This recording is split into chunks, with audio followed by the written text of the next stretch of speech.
ഞങ്ങൾ എന്തിനു ഇപ്പോഴേ പഠിക്കണം? ഏറ്റവും ഇമ്പോർട്ടൻ്റ് ആയിട്ടുള്ള ഒരു കാര്യമാണത്. മെയിൻസിന്റെ എക്സാമും പ്രിലിംസിന്റെ റിസൾട്ടും വന്നു കഴിഞ്ഞാൽ മാക്സിമം 2 ആഴ്ചയോ ഏറ്റവും കൂടിയാൽ 2.5 ആഴ്ച സമയം ഉണ്ടാവും. ബാങ്ക് എക്സാംസ് വളരെ ഈസി ആയിട്ട് ക്രാക്ക് ചെയ്യാൻ പറ്റുമോ? ഒരുപാട് കുട്ടികൾ നമ്മളുടെ അടുത്ത് ചോദിക്കുന്ന ഡൗട്ടാണ്. എങ്ങനെയാണ് സാർ ബാങ്ക് എക്സാം? പല കുട്ടികളും 6 മാസം കൊണ്ട് എഴുതിയെടുക്കുന്നുണ്ട്. എൻ്റെ കോളേജിൽ അല്ലെങ്കിൽ ഞാൻ പഠിച്ചിരുന്ന കാലഘട്ടത്തിൽ വളരെ മോശമായിട്ട് പഠിച്ചിരുന്ന ഒരു കുട്ടിയാണ്. എങ്ങനെയൊക്കെയോ തട്ടിമുട്ടി പാസ്സായി, ഡിഗ്രി കിട്ടി, ഞങ്ങളെല്ലാം നല്ല അടിപൊളി മാർക്ക് മേടിച്ചു പോന്നു. പക്ഷേ അവൻ അല്ലെങ്കിൽ അവള് വളരെ കുറച്ച് സമയത്തിനുള്ളിൽ, ഒരു 6-7 മാസത്തിനുള്ളിൽ ബാങ്ക് എക്സാം എഴുതി ക്രാക്ക് ചെയ്തു. പക്ഷെ ഞങ്ങൾ അവിടെ ചെന്നു, ഞങ്ങൾ എന്താ ചെയ്തു, അതേപോലെ തന്നെ പഠിക്കാൻ ശ്രമിച്ചു. പക്ഷെ ഞങ്ങൾക്ക് എന്ത് ചെയ്യുന്നില്ല, ഇത്ര സമയം കൊണ്ട് കിട്ടുന്നില്ല. എന്തുകൊണ്ടാണ്? പല കുട്ടികളുടെയും ഡൗട്ടാണ് ബാങ്ക് എക്സാംസ് ടഫാണെന്നുള്ളത്. ടഫാണോ? സത്യത്തിൽ നമ്മൾ ചില രീതികളിലൂടെ പഠിച്ചു പോയി കഴിഞ്ഞാൽ ബാങ്ക് എക്സാംസ് വളരെ ഈസിയാണ്. കാരണം ഇവിടെ മറ്റുള്ള എക്സാമുകളെ സംബന്ധിച്ച് നോക്കുകയാണെങ്കിൽ നമ്മളുടെ സിലബസ് അത്രയ്ക്കും വലിയ ഒരുപാട് പഠിക്കാനുള്ള ഒരു സിലബസ് അല്ല. വളരെ കുറച്ച് കാര്യങ്ങളെ പഠിക്കാനുള്ളൂ, അതേപോലെ തന്നെ കുറച്ച് സബ്ജക്റ്റുകളെ പഠിക്കാനുള്ളൂ. പക്ഷേ മറ്റുള്ള എക്സാമുകളിൽ നിന്നും ബാങ്ക് എക്സാമിന് ചില പ്രത്യേകതകളുണ്ട്. അതെല്ലാം മനസ്സിലാക്കി നല്ല അടിപൊളിയായിട്ട് നമ്മൾ പഠിച്ചു പോവുകയാണെന്നുണ്ടെങ്കിൽ നമുക്ക് എന്ത് ചെയ്യാൻ പറ്റും? വളരെ ഈസി ആയിട്ട് ബാങ്ക് എക്സാം ക്രാക്ക് ചെയ്യാൻ പറ്റും. അപ്പം നിങ്ങളുടെ ഒരുപാട് ഡൗട്ടുകൾ ഉണ്ടായിരിക്കും. എങ്ങനെയാണ് പഠിക്കേണ്ടത്? എങ്ങനെയാണ് ബാങ്ക് എക്സാമിന് പ്രിപ്പയർ ചെയ്യേണ്ടത്? എന്ത് മെറ്റീരിയലാണ് യൂസ് ചെയ്യേണ്ടത്? എന്തുകൊണ്ടാണ് ഞങ്ങൾക്ക് ഇത്ര സമയത്തിനുള്ളിൽ കിട്ടാത്തത്? ഇങ്ങനെ ഒരുപാട് ഡൗട്ടുകളും സംശയങ്ങളും നിങ്ങളുടെ മുന്നിൽ ഉണ്ടായിരിക്കും. എന്താണ് പഠിക്കേണ്ടത്? എക്സാം എങ്ങനെയാണ്? എന്ത് എക്സാം ആണ്? ബാങ്ക് എക്സാം എഴുതി കഴിഞ്ഞാൽ എന്ത് ജോലിയിലേക്കാണ് ഞങ്ങൾ പ്രവേശിക്കുക? തുടങ്ങിയ ഒട്ടനവധി സംശയങ്ങൾ നിങ്ങൾക്ക് ഉണ്ടാവും. അപ്പൊ ഈ വീഡിയോയിലൂടെ നമുക്ക് നിങ്ങളുടെ ആ എല്ലാ സംശയങ്ങളും എന്ത് ചെയ്യാം? സെറ്റ് ആക്കാം. ഓക്കെ അല്ലേ? യെസ്. അപ്പൊ ഇത് ആർക്ക് വേണ്ടിയിട്ടുള്ളതാണ്? പ്രധാനമായിട്ടും bank exam strategy for beginners. അതായത് ഡിഗ്രി ലാസ്റ്റ് ഇയർ പഠിക്കുന്ന കുട്ടികളായിരിക്കാം, അല്ലെങ്കിൽ നിങ്ങളൊരു ബാങ്ക് ജോലി ആഗ്രഹിച്ച് അതിൻ്റെ കോച്ചിങ്ങിലേക്ക് ഇറങ്ങാനായിട്ട് ആഗ്രഹിക്കുന്ന കുട്ടികളായിരിക്കാം നിങ്ങൾക്കുള്ളതും. അതേപോലെ തന്നെ ഇപ്പോൾ 1 വർഷമായിട്ട് എക്സാമിന് പ്രിപ്പയർ ചെയ്യുന്നുണ്ട്, പക്ഷേ ഇവിടെയും എത്തിച്ചേരാത്ത മക്കളുണ്ടായിരിക്കും, കുട്ടികളുണ്ടായിരിക്കും. അവർക്കും കൂടി വേണ്ടിയിട്ടുള്ളതാണ്. ഓക്കെ, അപ്പോൾ നമുക്ക് എങ്ങനെയാണെന്നുള്ള A to Z കാര്യങ്ങൾ ഈ വീഡിയോയിലൂടെ നോക്കാം. ഓക്കെ, സ്റ്റാർട്ട് ചെയ്യാം. 2026 ബാങ്ക് SSC കലണ്ടർ ഉടൻ വരുന്നു. വരാനിരിക്കുന്നത് 1 ലക്ഷത്തിൽ പരം അവസരങ്ങളാണ്. കേരളത്തിലെ ഏറ്റവും ബെസ്റ്റ് മെന്റേഴ്സിനൊപ്പം വീട്ടിലിരുന്ന് തന്നെ നിങ്ങൾക്കൊരു സർക്കാർ ജോലി നേടിയെടുക്കാം. അതും ഇപ്പോൾ ഏറ്റവും മികച്ച ഓഫേഴ്സിൽ. എൻട്രി ഫ്യൂച്ചർ ഫെസ്റ്റിന്റെ ഭാഗമായി ബാങ്ക് SSC RRBയുടെ എല്ലാ കോഴ്സുകളും 40% വരെ ഡിസ്കൗണ്ടിൽ നിങ്ങൾക്ക് അൺലോക്ക് ചെയ്യാം. കൂടെ അൺലിമിറ്റഡ് വാട്സ്ആപ്പ് അക്സസും. കൂടാതെ ഈ മാസം ഗോൾഡ് കോഴ്സിൽ ജോയിൻ ചെയ്യുന്നവരിൽ 3 പേർക്ക് നേടാം അൺലിമിറ്റഡ് ട്രാക്ക് വാലിഡിറ്റി. പെട്ടെന്ന് രജിസ്റ്റർ ചെയ്ത് നിങ്ങളുടെ കോഴ്സ് ഓഫേഴ്സ് എന്താണെന്ന് അറിയൂ. ആദ്യം തന്നെ നിങ്ങളൊരു ബാങ്ക് എക്സാമിന് വേണ്ടി പ്രിപ്പയർ ചെയ്യുമ്പോൾ നമ്മൾ എന്ത് എക്സാമാണ് എഴുതേണ്ടത്? ഈ എക്സാം എഴുതി കഴിഞ്ഞാൽ എനിക്ക് എവിടെയാണ് ജോലി കിട്ടുക തുടങ്ങിയ കാര്യങ്ങളെക്കുറിച്ച് ഒരു ധാരണ ഉണ്ടായിരിക്കണം. ശരിക്കും നമ്മളൊരു ബാങ്ക് എക്സാം എഴുതുകയാണെങ്കിൽ ഇപ്പോൾ ജനുവരി മാസത്തിലേക്കാണ് നമ്മളുടെ എന്ത് വരാൻ പോകുന്നത്? അടുത്ത വർഷത്തേക്ക് 2026 ബാങ്ക് എക്സാം നടക്കാൻ പോകുന്ന കലണ്ടർ എന്ത് ചെയ്യും? ജനുവരി മാസം എന്തായാലും ഔട്ട് ചെയ്യും. അപ്പോൾ നമ്മളുടെ കലണ്ടറിനെ കുറിച്ച് ഇപ്പോൾ കലണ്ടർ വന്നു കഴിഞ്ഞാൽ തന്നെ അതിനെക്കുറിച്ചുള്ള ഫുൾ ഡീറ്റെയിൽസും എക്സാമുകൾ എന്നൊക്കെ നടക്കുന്നുള്ള ഫുൾ ഡീറ്റെയിൽസിൻ്റെ വീഡിയോസ് എല്ലാം നമ്മളുടെ ചാനലിൽ എന്ത് ചെയ്യും? വരും. അപ്പോൾ അതിനെക്കുറിച്ച് അറിയാനും ബാങ്ക് എക്സാംസിനെ കുറിച്ചുള്ള അപ്ഡേറ്റുകളും നോട്ടിഫിക്കേഷൻസും അതേപോലെ റിലേറ്റഡ് ആയിട്ടുള്ള സബ്ജക്റ്റ് ഓറിയൻറ്റഡ് ആയിട്ടുള്ള വീഡിയോസുകളെ കുറിച്ചൊക്കെ അറിയാനായിട്ട് നമ്മളെ ചാനൽ ജസ്റ്റ് ഒന്ന് ഫോളോ ചെയ്യാം. ചാനലിൽ നമ്മൾ അപ്പം തന്നെ എന്ത് ചെയ്യും? വീഡിയോസുകൾ, കാര്യങ്ങളും അതിനെക്കുറിച്ചുള്ള അപ്ഡേറ്റുകൾ എല്ലാം എന്ത് ചെയ്യും? നിങ്ങൾക്ക് തരുന്നതായിരിക്കും. അപ്പോൾ ജസ്റ്റ് ചാനൽ ഒന്ന് ഫോളോ ചെയ്ത് ഇട്ട് കഴിഞ്ഞ് കഴിഞ്ഞാൽ നിങ്ങൾക്ക് ആ ഡീറ്റെയിൽസ് എല്ലാം ലഭിക്കും. ഓക്കെ, അപ്പോൾ നമുക്ക് എന്താണ് SBI state bank of India, അതേപോലെ IBPS നാഷണലൈസ്ഡ് ബാങ്കുകളിലേക്കുള്ള റിക്രൂട്ട്മെന്റ് ആണ്. SBI നാഷണലൈസ്ഡ് ബാങ്ക് ആണ്. അത് സെപ്പറേറ്റ് ആണ് എക്സാം നടത്തുക. അത് ക്ലർക്കൽ പോസ്റ്റുകളിലേക്ക് നടത്തും, അതേപോലെ തന്നെ ഓഫീസർ പോസ്റ്റുകളിലേക്ക് നടത്തും. ദെൻ SO സ്പെഷ്യലിസ്റ്റ് ഓഫീസർ എന്നുള്ള പോസ്റ്റ്, അതിന് എന്താണ് ക്വാളിഫിക്കേഷനിൽ ചെറിയൊരു വേരിയേഷൻ ഉണ്ടാവും. അവർ പറഞ്ഞിട്ടുള്ള ഒരു ക്വാളിഫിക്കേഷൻ വേണം. അതേപോലെ IBPS നാഷണലൈസ്ഡ് ബാങ്കുകളായിട്ടുള്ള നിങ്ങൾക്ക് കണ്ടിട്ടുണ്ടാവും, bank of Baroda, Punjab national bank, Canara bank തുടങ്ങിയ ബാങ്കുകളിലേക്ക് എല്ലാം ഉള്ള റിക്രൂട്ട്മെന്റ് നടത്തുന്നത് IBPS ആണ്. അതും ക്ലർക്കൽ പോസ്റ്റുകളിലേക്കും അതേപോലെ തന്നെ ഓഫീസർ പോസ്റ്റിലേക്കും റിക്രൂട്ട്മെന്റ് ഉണ്ടാവും. ഈ പറഞ്ഞ SO പോസ്റ്റിലേക്കും ഉണ്ടാവും. Then RRB regional rural bank ആണ് കേട്ടോ. RRB നമ്മുടെ നാട്ടിൽ കേരള ഗ്രാമീൺ ബാങ്കിലേക്കുള്ളത് ഓരോ സ്റ്റേറ്റ് വൈസ് ആയിട്ടാണ് എന്ത് ചെയ്യുക? റിക്രൂട്ട്മെന്റ് നടത്തുക. കേരള ഗ്രാമീൺ ബാങ്കിലേക്കുള്ള റിക്രൂട്ട്മെന്റ് ക്ലർക്കൽ ഓഫീസ് അസിസ്റ്റന്റ് എന്നാണ് പറയുക ക്ലർക്കിനെ. അതേപോലെ തന്നെ PO പോസ്റ്റിലേക്കും റിക്രൂട്ട്മെന്റ് അവിടെയുണ്ട്.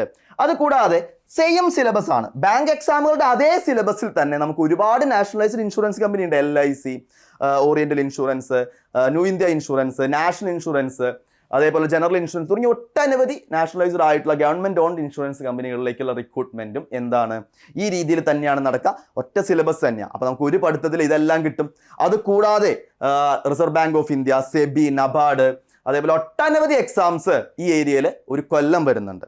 വളരെയധികം വേക്കൻസീസ് നിങ്ങൾ പ്രതീക്ഷിക്കുന്നതിനേക്കാൾ ഉയരെ 150,000-ലേറെ വേക്കൻസീസ് ആണ് ഒരു കൊല്ലം ഈ ബാങ്കിങ് ഇൻഷുറൻസ് മേഖലയിൽ മാത്രം വരാറ്. ഓക്കെ, ദെൻ നമുക്ക് അപ്പോൾ നമ്മൾ ഈ എക്സാമിന് വേണ്ടി പ്രിപ്പയർ ചെയ്ത് കഴിഞ്ഞാൽ നിങ്ങൾക്ക് എന്തൊക്കെയാണ് ക്ലറിക്കൽ എല്ലാവർക്കും ഒരു ഡിഗ്രി മാത്രം ഉണ്ടായി കഴിഞ്ഞാൽ ക്ലറിക്കൽ പോസ്റ്റുകളിലേക്കാണെങ്കിൽ 28 വയസ്സ് വരെയുള്ളവർക്ക് അപ്ലൈ ചെയ്യാം.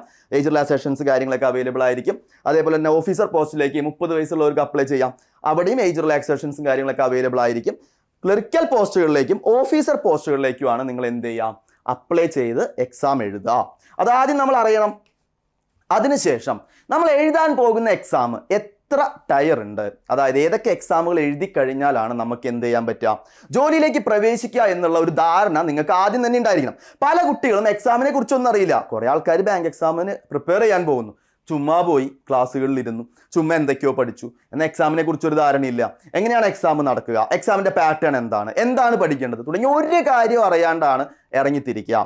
പറഞ്ഞ കാര്യം മനസ്സിലായല്ലോ. അതിന് മുന്നേ തന്നെ നിങ്ങൾക്ക് വ്യക്തമായിട്ടുള്ള ഒരു ധാരണ ഉണ്ടായിരിക്കണം. നമുക്ക് ക്ലറിക്കൽ പോസ്റ്റ് അല്ലെങ്കിൽ അസിസ്റ്റന്റ് പോസ്റ്റുകളിലേക്ക് എന്ത് മാത്രമേ ഉള്ളൂ, ഒരു പ്രിലിമിനറി എക്സാം ഉണ്ടാവും, അതൊരു ക്വാളിഫൈഡ് നേച്ചറാണ്. അതിനുശേഷം ഒരു മെയിൻസ് ഉണ്ടാവും.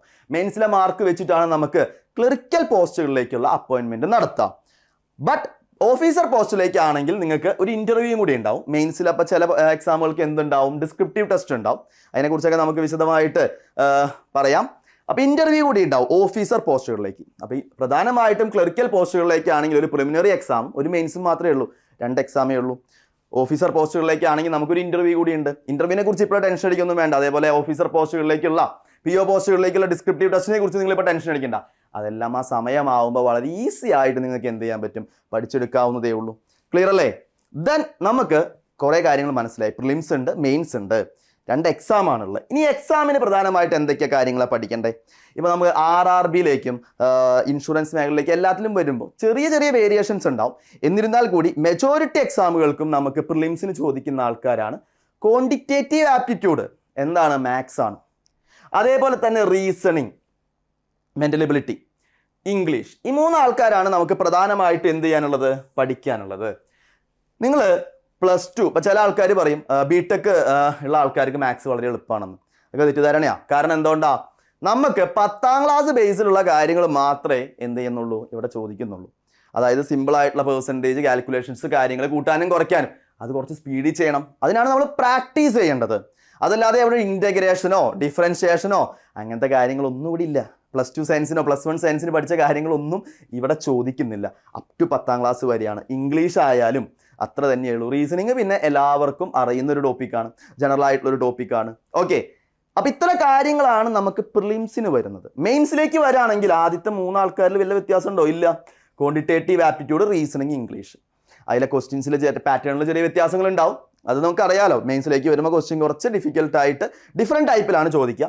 പിന്നെ ഇവിടെ നിങ്ങൾക്ക് ആകെ പഠിക്കാനുള്ളത് 6 മാസത്തെ ജനറൽ അവയർനെസ് ആണ്. 6 മാസത്തെ കറണ്ട് അഫയേഴ്സ് എന്ന് പറയും. അതിൻ്റെ സിലബസിൽ അതിൽ എന്തൊക്കെയാണ് പഠിക്കേണ്ടതെന്നൊക്കെ നമുക്ക് ഡിസ്കസ് ചെയ്യാം. പിന്നെ ചില എക്സാമുകൾക്ക് കമ്പ്യൂട്ടർ കൂടി വരും. കമ്പ്യൂട്ടർ വൺസ് പഠിച്ചാൽ മതി. നിങ്ങൾ ഒരു എക്സാമിന് വേണ്ടി പഠിച്ചാൽ പിന്നെ അത് റിവൈസ് ചെയ്താൽ മതി. വലിയ ടഫായിട്ടുള്ള സിലബസ് ഒന്നുമില്ല. നമ്മൾ സാധാരണ 10ാം ക്ലാസ്സിലൊക്കെ പഠിക്കുന്ന അത്ര കാര്യങ്ങൾ, നിങ്ങൾക്ക് അറിയുന്ന കാര്യങ്ങളാണ് കൂടുതലും. ജസ്റ്റ് ഒന്ന് പൊടി തട്ടിയെടുത്താൽ മതി. ഇത്ര കാര്യങ്ങളെ നമുക്ക് എന്ത് ചെയ്യാനുള്ളൂ, ഒരു ബാങ്ക് എക്സാമിനുള്ള ആൾക്കാർക്ക് പഠിക്കാനുള്ളൂ. പ്രിലിംസിനായാലും മെയിൻസിനായാലും ഓൾമോസ്റ്റ് സെയിം സിലബസ് ആണ്. ക്ലിയർ ആണല്ലോ?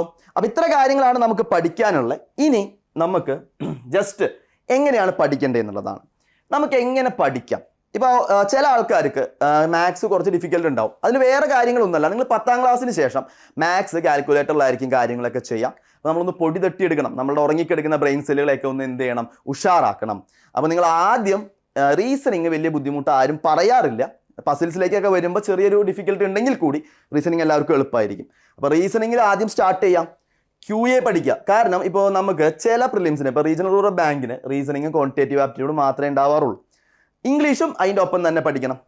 ദെൻ ഇതാണ് പ്രിലിംസിന് വരുന്നത്. ഇത് സെറ്റാക്കി നമ്മൾ എന്ത് ചെയ്യണം, ജനറൽ അവയർനെസ്സും കൂടെ സെറ്റാക്കണം.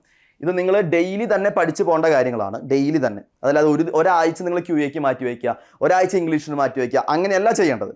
അപ്പോൾ അതിനെക്കുറിച്ചുള്ള സ്റ്റഡി പ്ലാനൊക്കെ നമുക്ക് നോക്കാം. അപ്പോൾ ഇതാണ് നമ്മുടെ സബ്ജക്റ്റ് ഓർഡർ വരിക. ദെൻ നമുക്ക് എങ്ങനെയാണ് ഇപ്പോൾ ഒരു എക്സാം പാറ്റേണെ കുറിച്ച് അറിയണ്ടേ? ഏറ്റവും ഇമ്പോർട്ടൻ്റ് ആയിട്ടുള്ള കാര്യം, എന്തുകൊണ്ടാണ് പല കുട്ടികളും ബാങ്ക് എക്സാമിന് പിന്നിലേക്ക് പോകുന്നത്? അപ്പോൾ ഈ IBPS PO ആണ് ഞാനൊരു എക്സാം പാറ്റേൺ ജസ്റ്റ് ഇട്ടിരിക്കുന്നത്. അപ്പോൾ നിങ്ങളത് ജസ്റ്റ് നോക്കുക. ഒബ്ജക്റ്റീവ് ടൈപ്പ് എക്സാം ആണ്, അതായത് ഓപ്ഷൻ വൈസ് ആയിട്ട് കമ്പ്യൂട്ടർ ബേസ് ചെയ്തിട്ട് ഓൺലൈൻ എക്സാം ആണ് നമുക്ക് വരിക. സെൻറ്ററിൽ പോയിട്ടാണ് എഴുതുക. അതിൽ ഇംഗ്ലീഷ് ലാംഗ്വേജ് 30 ക്വസ്റ്റ്യൻ 30 മാർക്ക് ഇവിടെ കൊടുത്തിട്ടുണ്ട്. ഇവിടെ കണ്ടോ ഇൻഡിവിജ്വൽ ടൈമിംഗ് ഉണ്ട്. അതാണ് ഏറ്റവും ഇമ്പോർട്ടൻറ്റ്. നമ്പർ ഓഫ് ക്വസ്റ്റ്യൻസ് നോക്കുക, 20 മിനിറ്റ് സമയം. അതായത് ഒരു 20 മിനിറ്റ് സമയത്തിൽ നിങ്ങൾ ഈ 30 ക്വസ്റ്റ്യൻ ചെയ്യണം. ക്വാണ്ടിറ്റേറ്റീവ് ആപ്റ്റിറ്റ്യൂഡ് 35 ക്വസ്റ്റ്യൻ നിങ്ങൾ 20 മിനിറ്റിൽ ചെയ്യണം. മാർക്ക് ഡിസ്ട്രിബ്യൂഷനൊന്നും കുറിച്ച് ഇപ്പോൾ ചിന്തിക്കേണ്ട. റീസണിങ് എബിലിറ്റി 35 ക്വസ്റ്റ്യൻ 40 മാർക്കാണ്, അതും 20 മിനിറ്റ്. അതായത് 100 ക്വസ്റ്റ്യൻ നമ്മൾ 60 മിനിറ്റിലാണ് ചെയ്യാം. ഈ 60 മിനിറ്റിൽ ഇൻഡിവിജ്വൽ ടൈമിംഗ് ഇവിടെ തന്നിരിക്കണം. എന്താ അതിനൊരു വളരെ വ്യക്തമായിട്ടുള്ള ഒരു കാര്യം നിങ്ങൾക്ക് മനസ്സിലാവും. ബാങ്ക് എക്സാംസ് എന്താണ്? ടൈം ബേസ്ഡ് ആയിട്ടുള്ള എക്സാം ആണ്. ഇൻഡിവിജ്വൽ ടൈമിംഗ് കൊടുത്തിട്ട് പോകുന്ന എക്സാമാണ്. അതിൻ്റെ അർത്ഥം നമ്മൾ within time maximum number of questions ചെയ്യണം. ഇവിടെയാണ് പല ആൾക്കാരും എന്ത് ചെയ്യുന്നത്? പിന്തള്ളപ്പെട്ടു പോകുന്നത്. അവർ സിലബസ് പഠിച്ചിട്ടുണ്ടാവും, ഒരുപാട് ബുക്കുകൾ റെഫർ ചെയ്ത് ഇത്രയും അട്ടി ബുക്ക് മേടിച്ച് വെക്കും, റീസണിങ് എടുത്ത് വെക്കും, അതിൽ നിന്ന് കുറേ ക്വസ്റ്റ്യൻസ് ചെയ്യും. എല്ലാം അറിയാം, പക്ഷെ എന്ത് ചെയ്യാൻ പറ്റില്ല? ഒരു പസിൽ ചെയ്യണമെങ്കിൽ അല്ലെങ്കിൽ ഒരു ക്വാണ്ടിറ്റേറ്റീവ് ആപ്റ്റിൻ്റെ ക്വസ്റ്റ്യൻ ചെയ്യണമെങ്കിൽ 2 മിനിറ്റൊക്കെ എടുക്കും. എല്ലാം വ്യക്തമായിട്ട് പഠിച്ചു എന്നുള്ളത് അവർ തെറ്റിദ്ധാരണയാണ്. നമുക്ക് 10 ക്വസ്റ്റ്യൻ ചെയ്യാനായിട്ട് 20 മിനിറ്റ് എടുത്തിട്ട് കാര്യമുണ്ടോ? ഇല്ല. നമ്മൾ 10 ക്വസ്റ്റ്യൻ ചെയ്യാനായിട്ട് അതിൻ്റെ പകുതി സമയം എടുക്കാൻ പാടുള്ളൂ. 5 ക്വസ്റ്റ്യൻ കൊടുത്താൽ മതി, 30 സെക്കൻഡ് സമയം ഒരു ക്വസ്റ്റ്യന്. ആ രീതിയിലാണ് നിങ്ങൾ പ്രാക്ടീസ് ചെയ്യേണ്ടത്. അവിടെയാണ് പല ആൾക്കാരും എന്ത് ചെയ്തു വരിക? പിന്തള്ളപ്പെട്ടു പോവുക. അപ്പോൾ ടൈം ബേസ്ഡ് ആയിട്ടുള്ള എക്സാം ആണെന്നുള്ള കാര്യം കൂടി നിങ്ങൾ മനസ്സിലാക്കണം. മെയിൻസിലേക്ക് വരുമ്പോഴും നിങ്ങൾ നോക്കി, ഡിസ്ക്രിപ്റ്റീവ് ഉണ്ട് ഇവിടെ. അത് നിങ്ങളിപ്പോൾ ശ്രദ്ധിക്കേണ്ട കാര്യമൊന്നുമില്ല. അത് ഏറ്റവും ലാസ്റ്റത്തെ കാര്യമല്ലേ. ക്ലർക്കിനാണെങ്കിൽ ഡിസ്ക്രിപ്റ്റീവും ഇല്ല. ഇവിടെയും നമുക്ക് ഇൻഡിവിജ്വൽ ടൈമിംഗ് എല്ലാത്തിനും കൊടുത്തിട്ടുണ്ട്. കണ്ടോ, ഇൻഡിവിജ്വൽ ടൈമിംഗ് എല്ലാത്തിനും മെയിൻസിനും കൊടുത്തിട്ടുണ്ട്. അപ്പോൾ ടൈം ബേസ്ഡ് ആയിട്ടുള്ള എക്സാം ആണെന്നുള്ള കാര്യം നിങ്ങൾ മനസ്സിലാക്കുക. ഇവിടെ എന്താ? Reasoning, general awareness, English, data analysis and interpretation എന്ന് പറഞ്ഞാൽ എന്താ? മാത്സ് തന്നെയാണ്, QA തന്നെയാണ്. ഇംഗ്ലീഷ് ലാംഗ്വേജ് ഉണ്ട്, ഡിസ്ക്രിപ്റ്റീവ് ഉണ്ട്. ജസ്റ്റ് സിലബസ് ഞാൻ നിങ്ങൾക്ക് കാണിച്ചു എന്നേ ഉള്ളൂ. അതിനെക്കുറിച്ച് കൂടുതലൊന്നും നിങ്ങൾ ടെൻഷൻ അടിക്കേണ്ട കാര്യം അവിടെ ഇല്ല. ഓക്കെ, ഇനി എന്തൊക്കെ കാര്യങ്ങളാണ് പഠിക്കേണ്ടത്? ഓൾമോസ്റ്റ് ഇവിടെ സിലബസ് ഞാൻ കൊടുത്തിട്ടുണ്ട്. ഇതിൽ നമുക്ക് എന്താണ്? ക്വാണ്ടിറ്റേറ്റീവ് ആപ്റ്റിറ്റ്യൂഡ്, അതിൽ സിലബസിൽ സിംപ്ലിഫിക്കേഷൻ, അപ്രോക്സിമേഷൻ ഉണ്ടാവും. പിന്നെ ഈ കാണുന്ന എല്ലാ ആൾക്കാരും എന്താണ്? അരിത്തമെറ്റിക് പ്രോബ്ലംസ് എന്ന് പറയുന്ന profit and loss, simple interest, compound interest, time and work, അതേപോലെ മെൻസ്ട്രുവേഷൻ, ഡാറ്റ ഇന്റർപ്രിട്ടേഷൻ ഇമ്പോർട്ടൻ്റ് ആണ്. ഇതിലാണ് കേസ്ലെറ്റ്, അതേപോലെ ബാർഗ്രാഫ്, പൈഗ്രാഫ്, ടേബിൾ തുടങ്ങിയ കാര്യങ്ങളൊക്കെ വരുന്നത്. Ratio and proportion, number system, ബാക്കി പറഞ്ഞിരിക്കുന്ന ക്വാഡ്രാറ്റിക് ഇന്നിക്വാലിറ്റി തുടങ്ങിയ കാര്യങ്ങളാണ് പ്രധാനമായിട്ടും വരിക. അപ്പോൾ നമ്മൾ ഇതിൽ പറയുക സാധാരണ എന്താ? Simplification, data interpretation, number series, അതേപോലെ തന്നെ എന്താണ്? ക്വാഡ്രാറ്റിക് ഇന്നിക്വാലിറ്റി, പിന്നെ അരിത്തമെറ്റിക് പ്രോബ്ലംസ് എന്ന് പറഞ്ഞിട്ടാണ് ബാക്കി ഈ പറയുന്ന time and distance, time and work, profit and loss, ratio and proportion, percentage തുടങ്ങിയ കാര്യങ്ങളെല്ലാത്തിലും വരുന്നത്.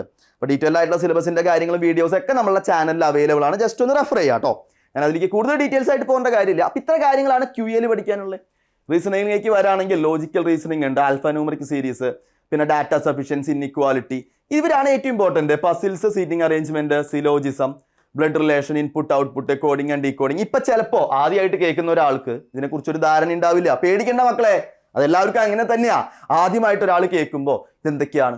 പേടിക്കേണ്ട, അത് ഓരോന്ന് പഠിച്ചു കഴിയുമ്പോഴേ നിങ്ങൾക്ക് അത് ക്ലിയർ ആയിട്ട് മനസ്സിലാവുള്ളൂ. അതുകൊണ്ടാണ് ഇതിൽ ഡീറ്റെയിൽ ആയിട്ട് ഞാൻ പോവാത്തത്. പറഞ്ഞാൽ മനസ്സിലായില്ലേ? അപ്പോൾ ഇത്ര കാര്യങ്ങളാണ് ഇവിടെ പഠിക്കാനുള്ള. ഇംഗ്ലീഷിലേക്ക് വരാണെങ്കിൽ കാണുമ്പോൾ വലിയ ബുദ്ധിമുട്ടില്ല. റീഡിംഗ് കോംപ്രഹെൻഷൻ ഏതൊരു കോമ്പറ്റേറ്റീവ് എക്സാമിന് ഇമ്പോർട്ടൻ്റ് ആയിട്ടുള്ള ആളാണ്. ഒരു പാരഗ്രാഫ് വന്നിട്ട് അതിൽ നിന്നുള്ള questions, cloze test, para jumbles, word usage, പിന്നെ fill in the blanks, error detection, error spotting, paragraph completion, one word substitution, miscellaneous. Okay, ഇത്ര കാര്യങ്ങളാണ് നമുക്ക് ആകെ പഠിക്കാനായിട്ടുള്ളത്. ഇത് വൺസ് നിങ്ങൾ പഠിച്ചു കഴിഞ്ഞാൽ ഇതിൻ്റെ ക്വസ്റ്റ്യൻസ് മാറി മാറി നിങ്ങൾ ചെയ്ത് നോക്കിയാൽ മതി. ഓക്കെ, അപ്പോൾ ഇത്ര കാര്യങ്ങളാണ് നമുക്ക് എന്തിൽ വരുന്നത്. കമ്പ്യൂട്ടറിൻ്റെ സിലബസ് ഞാൻ പറഞ്ഞു, എല്ലാ എക്സാമുകൾക്കും ഇല്ല. വൺസ് നിങ്ങൾ ഒരു വട്ടം പഠിച്ചു കഴിഞ്ഞാൽ വലിയ ബുദ്ധിമുട്ടില്ല. General economy and banking awareness important ആണ്. 6 മാസത്തെ കറണ്ട് അഫയേഴ്സ് ആണ് വരിക. ചില വട്ടങ്ങളിലൊക്കെ 8 മാസത്തിലേക്ക് പിന്നിലേക്ക് ചോദിച്ചിട്ടുണ്ട്. അതെങ്ങനെയാണ് പഠിക്കേണ്ടതെന്നൊക്കെ ഞാൻ പറഞ്ഞുതരാം.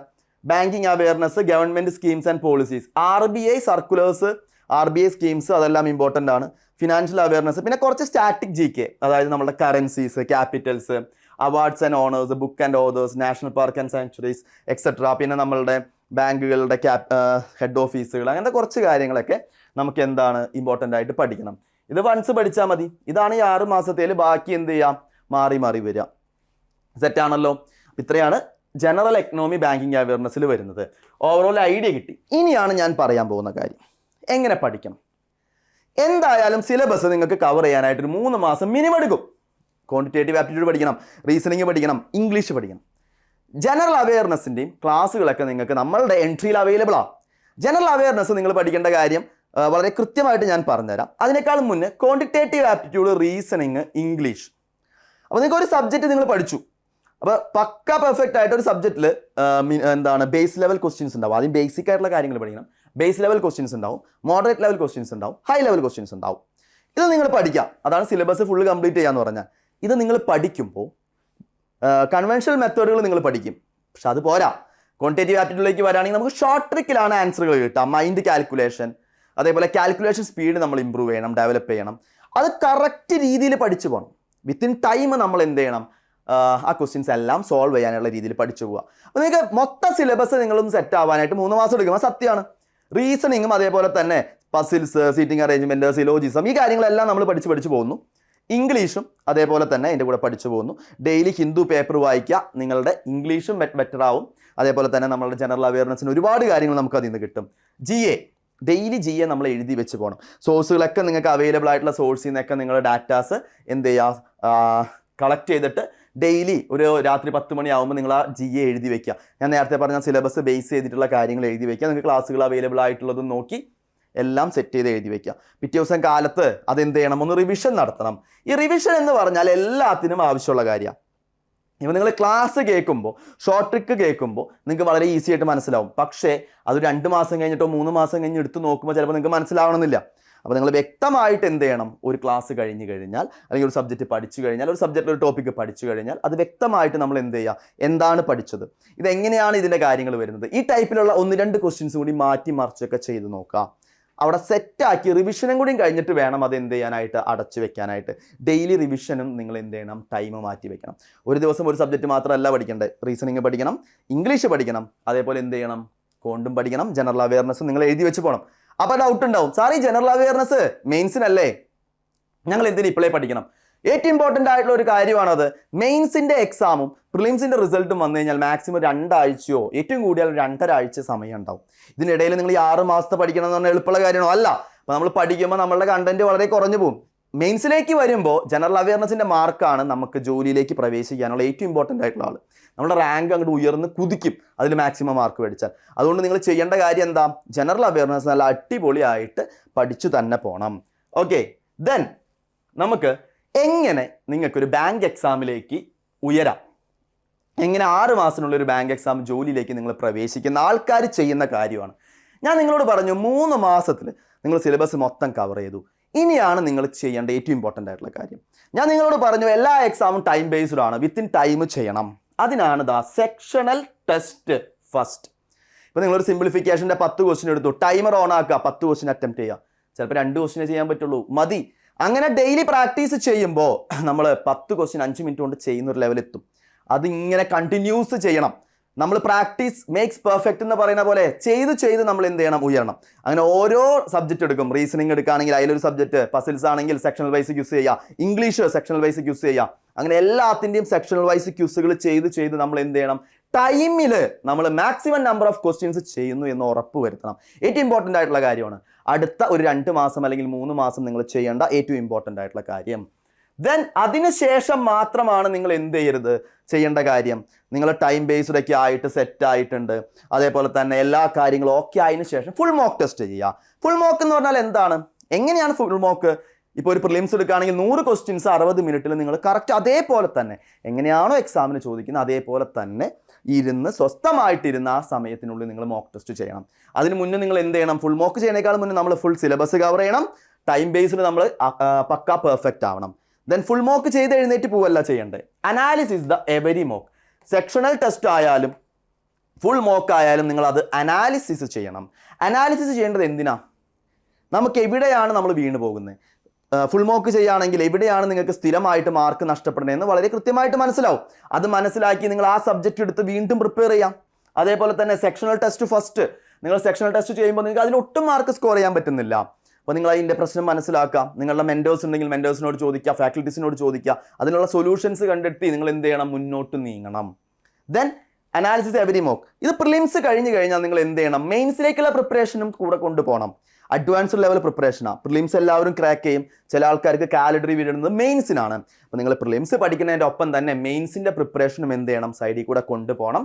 മെയിൻസിൽ അഡ്വാൻസ്ഡ് ലെവൽ പ്രിപ്പറേഷൻ ആയിട്ടുള്ള ഹൈ ലെവൽ ക്വസ്റ്റ്യൻസും സിലബസ് കവർ ചെയ്താൽ നിങ്ങൾക്ക് അതും ചെയ്യാം. അതും നിങ്ങൾ എന്ത് ചെയ്യണം, സൈഡിൽ കൂടെ കൊണ്ടുപോകണം. പറഞ്ഞ കാര്യം എല്ലാവർക്കും ക്ലിയർ ആണല്ലോ. ഈ നിലയിൽ നിങ്ങൾ പഠിച്ചു കൊണ്ടുപോയാൽ മാത്രമേ നിങ്ങൾക്ക് എന്ത് ചെയ്യാൻ പറ്റുള്ളൂ, എക്സാം ക്രാക്ക് ചെയ്യാനായിട്ട് പറ്റുള്ളൂ. ജനറൽ അവയർനെസ്സിലേക്ക് വരാണെങ്കിൽ ലാസ്റ്റ് 6 മന്ത് CA നമ്മൾ പഠിക്കണം. ബാങ്കിങ് അവയർനെസ്, RBI സ്കീംസ്, ഇതാണ് എഴുതി പോകേണ്ടത്. ഞാൻ നേരത്തെ പറഞ്ഞു, നിങ്ങൾ ഡെയിലി അത് എഴുതി വെക്കുക. രാത്രി ആവുമ്പോൾ നിങ്ങൾക്ക് അവൈലബിൾ ആയിട്ടുള്ള സോഴ്സുകളിൽ നിന്നും GA നിങ്ങൾ നോട്ട് ചെയ്ത് വെക്കുക. പിറ്റേ ദിവസം കാലത്തെടുത്തൊന്ന് റിവൈസ് ചെയ്യുക. വീക്കിലി വൺസ് ഒന്ന് റിവൈസ് ചെയ്യുക. മന്ത്ലി ഒന്ന് റിവൈസ് ചെയ്യുക, മാറ്റി വെക്കുക. ഇനി എക്സാം എന്നാണോ വരുന്നത് അതിന് ബാക്കിലേക്ക് ഒരു 6 മാസത്തെ അല്ലെങ്കിൽ 7 മാസത്തെ എടുത്തിട്ട് നമ്മൾ എന്ത് ചെയ്യുക, റിവൈസ് ചെയ്ത് അത്യാവശ്യം സെറ്റായിട്ട് എക്സാമിന് പോവുക. അങ്ങനെയാണെന്നുണ്ടെങ്കിൽ നിങ്ങളുടെ മൈൻഡിൽ അത് ഓർമ്മയുണ്ടാവും. പിന്നെ നിങ്ങൾ മോക്കുകൾ ചെയ്യുന്നുണ്ട്, സെക്ഷണൽ ടെസ്റ്റ് മോക്ക് GAക്കും ചെയ്തോ, അതേപോലെ തന്നെ ഫുൾ മോക്ക് ചെയ്യുമ്പോൾ നിങ്ങൾക്ക് ഒരുപാട് ക്വസ്റ്റ്യൻസ് കിട്ടും. അപ്പോൾ നമുക്കറിയാം ഞാൻ സെറ്റാണോ, എനിക്ക് മാർക്ക് എത്രത്തോളം കിട്ടുന്നുണ്ട്, ഞാൻ മാർക്ക് കുറയുന്നുണ്ടെങ്കിൽ അനാലിസിസ് ചെയ്യാം, എവിടെയാണ് നമ്മൾ വീണ് പോകുന്നത്, എവിടെയാണ് നമുക്ക് മാർക്ക് കുറയുന്നത് തുടങ്ങിയ കാര്യങ്ങൾ മനസ്സിലാക്കിയിട്ട് നമ്മൾ വീണ്ടും വീണ്ടും ഇമ്പ്രൂവ് ചെയ്യണം. എന്ന് ചെയ്താൽ നമുക്ക് എന്ത് ചെയ്യാൻ പറ്റും, വളരെ പെട്ടെന്ന് തന്നെ നമ്മൾ ആ ഫ്ലോയ്ക്ക് എത്തും, ആ ട്രാക്കിലേക്ക് കയറാനായിട്ട് സാധിക്കും. ക്ലിയർ അല്ലേ? ഒട്ടും സമയം നിങ്ങൾ വേസ്റ്റ് ആക്കി കളയരുത്. ഇതെല്ലാം പാരലൽ ആയിട്ട് നിങ്ങൾ കൊണ്ടുപോകേണ്ട കാര്യമാണ്. ഓക്കെ, ദെൻ നമുക്ക് എല്ലാവരും ചെയ്യുന്ന കോമൺ മിസ്റ്റേക്കുകൾ ഞാൻ പറഞ്ഞുതരാം. Over confidence. ഞാൻ പറഞ്ഞു നിങ്ങൾക്ക് ഇപ്പോൾ QA ചെയ്യുകയാണെങ്കിലും ഇംഗ്ലീഷൊക്കെ നിങ്ങൾക്ക് എല്ലാവർക്കും നന്നായിട്ട് അറിയാം. അതേപോലെ തന്നെ റീസണിങ് എനിക്കറിയാം, പസിലൊക്കെ എനിക്കറിയാമല്ലോ, എനിക്ക് QA ഞാൻ ചെയ്യുന്നുണ്ടല്ലോ. തെറ്റിദ്ധാരണയാണ്. സ്കിപ്പിംഗ് ബേസിക് ഒന്നും പഠിക്കാതെ അടിത്തറയില്ലാതെ ഒരു ബിൽഡിംഗ് പണിത് പൊക്കി കഴിഞ്ഞാൽ അത് അധികം നാൾ നിലനിൽക്കുമോ? ഇല്ല, തകർന്നു വീഴും. അപ്പോൾ നമ്മൾ എന്ത് ചെയ്യണം, നല്ല രീതിയിൽ ബേസ് സെറ്റ് ആവണം. ബേസ് സെറ്റായി കൺവെൻഷണൽ മെത്തേഡ് നന്നായിട്ട് അറിയണം. അതിനുശേഷമാണ് നമ്മൾ ഷോർട്ട് ട്രിക്കിലേക്കും ഈസി ട്രിക്കിലേക്കും ഒക്കെ പോവാം. ബേസിക് നല്ല അടിപൊളിയായിട്ട് അറിയണം. അതാ ഞാൻ പറഞ്ഞത്, 3 മാസം കൊണ്ട് നിങ്ങൾ ബേസിക് തറവാക്കണം. അതിനുശേഷം ടൈം മാനേജ്മെൻറ്റ് സെറ്റാക്കണം. ക്ലിയർ അല്ലേ? ആ ടൈം മാനേജ്മെൻറ്റ് സെറ്റാക്കുന്നതിൻ്റെ ഒപ്പം തന്നെ നിങ്ങൾ ആക്യുറസി, 100 ക്വസ്റ്റ്യൻ അറ്റൻഡ് ചെയ്തു, 100 ക്വസ്റ്റ്യനും ചെയ്തു, അതിൽ 10 ക്വസ്റ്റ്യൻ ശരിയായിട്ട് കാര്യമുണ്ടോ? ഇല്ല. Time base with speed and accuracy is very important. അതിന് പ്രാക്ടീസ് തന്നെയാണ് ഏറ്റവും ഇമ്പോർട്ടൻറ്റ് കേട്ടോ. ക്ലിയർ അല്ലേ? Then no revision. ഞാൻ നിങ്ങളുടെ അടുത്ത് പറഞ്ഞു, ചുമ്മാ ക്ലാസ് കേട്ട് എഴുതി അപ്പം പോയിട്ട് കാര്യമില്ല, റിവിഷൻ നടത്തണം. റിവിഷൻ നടത്തുമ്പോൾ നിങ്ങൾ സെക്ഷണൽ മോക്കുകൾ ചെയ്താൽ മതി.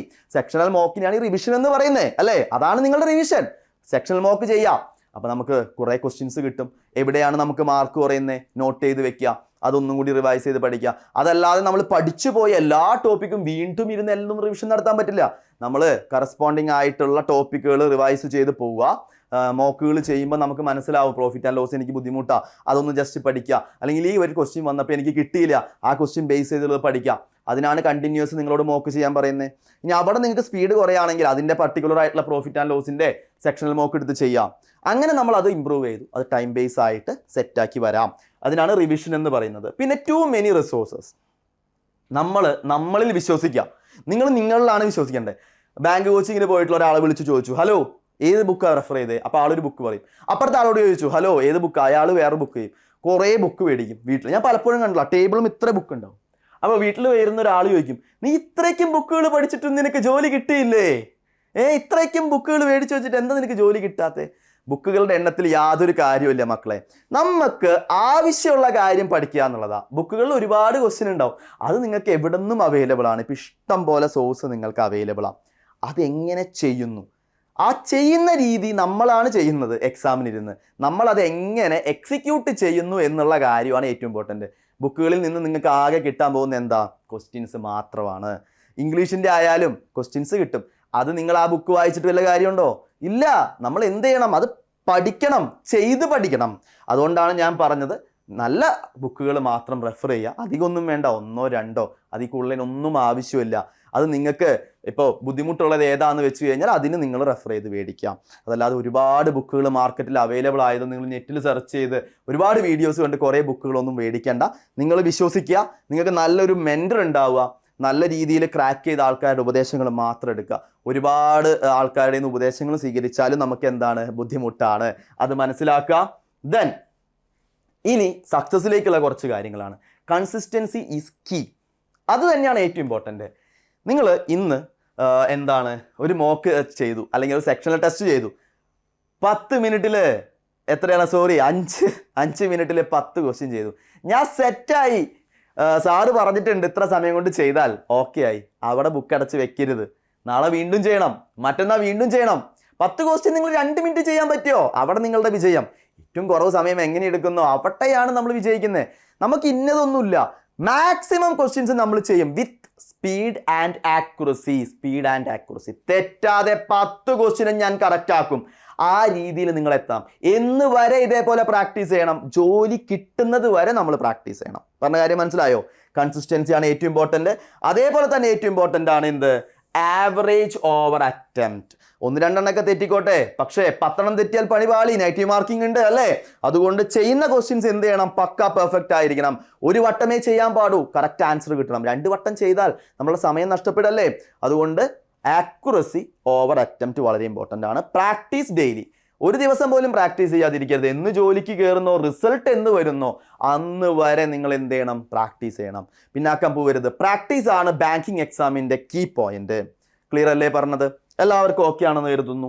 ഓക്കെ, അപ്പോൾ ഇത്ര കാര്യമാണ് ഏറ്റവും ഇമ്പോർട്ടൻ്റ് ആയിട്ടുള്ള കാര്യങ്ങൾ ഞാൻ പറഞ്ഞത്. ഇങ്ങനെ പ്രാക്ടീസ് ചെയ്യുന്ന ആൾക്കാർക്കാണ് വളരെ 60% മാർക്ക് മേടിച്ച് പാസ്സായി ഒരു വളരെ മിനിമം ആയിട്ട് പഠിച്ചൊരു കുട്ടി 6 മാസം കൊണ്ട് ജോലിക്ക് കയറിയത്. അവനല്ലെങ്കിൽ അവൾ ഇതേപോലെ പ്രാക്ടീസ് ചെയ്തിട്ടുണ്ടാവും. പറഞ്ഞ കാര്യം മനസ്സിലായോ? ഇതേപോലെ സ്മാർട്ട് വർക്ക് ചെയ്ത് പഠിച്ചിട്ടുണ്ടാവും. ഇതേ രീതിയിലാണ് നമ്മളുടെ ബാച്ചുകൾ നമ്മൾ സെറ്റ് ചെയ്തിരിക്കുന്നത്. നമ്മളുടെ ഗോൾഡ് ബാച്ച് ഉണ്ട്. നമ്മളുടെ ഗോൾഡ് ബാച്ചിൻ്റെ ഫീച്ചേഴ്സ് എന്താ? ഇപ്പോൾ ബാച്ചുകളൊക്കെ ക്ലോസ് ചെയ്യാറായി. കാരണം നമ്മളുടെ ബാച്ചിൽ മിനിമം സ്റ്റുഡൻസ് ആണ് ഉണ്ടാവുക. അതിൽ നിന്നും നമുക്ക് മാക്സിമം റിസൾട്ടും ലഭിക്കുന്നുണ്ട്. 3 month സിലബസ് ബേസ്ഡ് ട്രെയിൻ. ഞാൻ പറഞ്ഞു 3 മാസം എന്തായാലും നമുക്ക് സിലബസ് സെറ്റ് ആവും. ഇനി എന്താ? 3 month weekly assessment and special classes based on weak areas. ഇവിടെ നിങ്ങൾക്ക് വീക്കായിട്ടുള്ള പോയിന്റിന്റെ കോച്ചിങ്, അതേപോലെ തന്നെ ഞാൻ പറഞ്ഞു time management, speed and accuracy improve ചെയ്യും. നിങ്ങൾക്ക് മെന്റർഷിപ്പ് സപ്പോർട്ട് ഉണ്ടാവും ത്രൂ ഔട്ട്. നിങ്ങൾ എവിടെയാണ് വീക്ക് എന്ന് നമ്മൾ നടത്തുന്ന സെക്ഷണൽ ടെസ്റ്റുകളിലൂടെയും മോക്ക് ടെസ്റ്റുകളിലൂടെയും നമ്മളുടെ മെന്റർക്ക് വളരെ കൃത്യമായിട്ട് മനസ്സിലാവും. അവർ നിങ്ങൾക്ക് അതിൽ സ്പെഷ്യൽ കോച്ചിങ് തന്ന് നിങ്ങളെ ഇംപ്രൂവ് ചെയ്യും. അടുത്ത 3 മാസം എന്താണ്? 3 month ഇന്റൻസീവ് മെയിൻസ് കോച്ചിങ് ആണ്. Advanced level preparation. ഇത് ഈ 6 മാസം കഴിയുമ്പോഴേക്കും നിങ്ങൾ പക്കാ പെർഫെക്റ്റ് ആയി. ഇനി മെയിൻസിലേക്കുള്ള പ്രിപ്പറേഷനാണ്. ഓക്കെ, അത് കൂടാതെ 3 month ഇന്റർവ്യൂ ട്രെയിനിങ് ആണ്. അപ്പോൾ നിങ്ങൾ ആലോചിച്ച് നമ്മളുടെ ഗോൾഡ് ബാച്ചിൽ ഡിസ്ക്രിപ്റ്റീവ് ടെസ്റ്റിൻ്റെ കോച്ചിങ് ഉണ്ട്. ഇനി PO ഓഫീസർ പോസ്റ്റുകളിലേക്കുള്ള പേഴ്സണാലിറ്റി ടെസ്റ്റിൻ്റെ കോച്ചിങ്, സൈക്കോമെട്രി, അങ്ങനെ വരുന്ന ടെസ്റ്റുകളുടെ കോച്ചിങ് എല്ലാം നമുക്കിതിൽ അവൈലബിൾ ആണ് ഗോൾഡ് ബാച്ചിൽ, ഒറ്റ ബാച്ചിൽ. അപ്പോൾ ഞാൻ നേരത്തെ എങ്ങനെ പഠിക്കണം എന്ന് പറഞ്ഞത് ബേസ് ചെയ്ത് ഡിസൈൻ ചെയ്തതാണ്. ഇതിൽ നിങ്ങൾക്ക് എന്താണ്? ഹൈ ക്വാളിറ്റി മോക്ക് ടെസ്റ്റുകൾ, high quality materials, doubt clearance sections, WhatsApp group access തുടങ്ങി ഒട്ടനവധി ഫീച്ചേഴ്സും അവൈലബിൾ ആണ്. ഹൈ ക്വാളിറ്റി മെറ്റീരിയൽസ്, അതേപോലെ എല്ലാ കാര്യങ്ങളും, കറണ്ട് അഫയേഴ്സിൻ്റെ ക്ലാസ്സുകൾ നിങ്ങൾക്ക് അവൈലബിൾ ആണ്, മെറ്റീരിയൽസ് അവൈലബിൾ ആണ്. എല്ലാം നമ്മളുടെ ഈ ഗോൾഡ് ബാച്ചിൽ അവൈലബിൾ ആണ്. എന്തെങ്കിലും ഡൗട്ടുകളോ കാര്യങ്ങളോ ഉണ്ടെങ്കിൽ 7736122215 എന്ന നമ്പറിലേക്ക് ജസ്റ്റ് ഒന്ന് കോൺടാക്ട് ചെയ്യാം.